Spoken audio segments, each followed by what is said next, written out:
কংগ্ৰেছ দলৰ এপিচিচিৰ সভাপতি গৌৰৱ গগৈ ডাঙৰীয়াই মোলে খবৰ দিছে হোৱাটছআপ মেছেজৰ জৰিয়তে যে এছেম্বলি সেশন আমাৰ 16 তাৰিখৰ পৰা আৰম্ভ হ'ব 16 তাৰিখৰ পৰা 19 তাৰিখলৈকে এই সেশনৰ ভিতৰতে এছেম্বলি সেশনৰ ভিতৰতে আমাৰ লগত আলোচনা অনুষ্ঠিত হ'ব আৰু বিৰোধী ঐক্যমঞ্চৰ প্ৰশ্নত তেওঁলোক আগৰ নিচিনাকৈ দৃঢ় আছে বুলি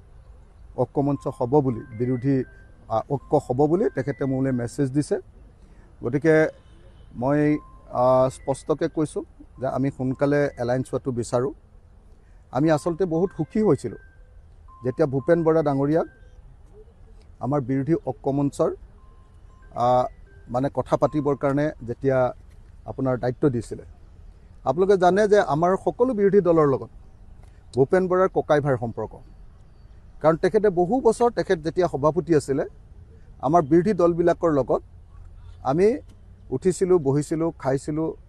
মাতিছিলোঁ হাঁহিছিলোঁ আমি একেলগতে উদ্ভৱ কৰিছিলোঁ ভূপেন বৰা ডাঙৰীয়াৰ লগত মই সেইকাৰণে দৃঢ়তাৰে ক'ব পাৰোঁ কংগ্ৰেছক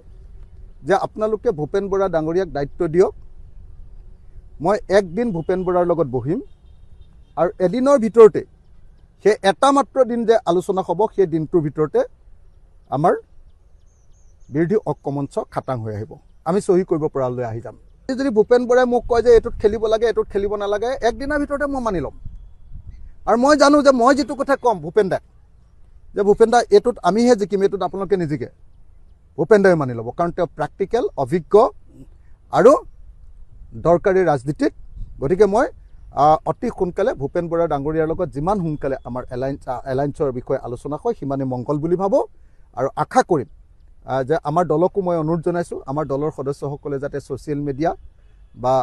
বাতৰি কাগজ বা টিভিত যাতে এই সময়ত এলায়েন্সৰ সম্পৰ্কে কোনো ক্ৰিটিকেল সমালোচনাত্মক যাতে কথা নকয় আমি কালি বেয়া পাইছিলোঁ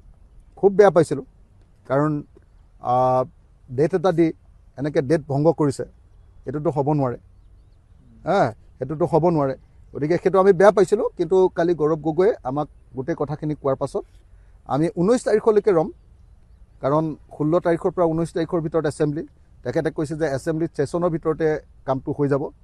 গতিকে 19 তাৰিখলৈকে ৰ'ম 19 তাৰিখৰ ভিতৰত যদি নিশ্চয় সমাধান ওলাব আৰু যদি ওলাই খুব ভাল কথা হ'ব আৰু যদি নোলায় তেতিয়াহ'লে আৰু কংগ্ৰেছে জানিব আৰু পিছৰ কথাখিনি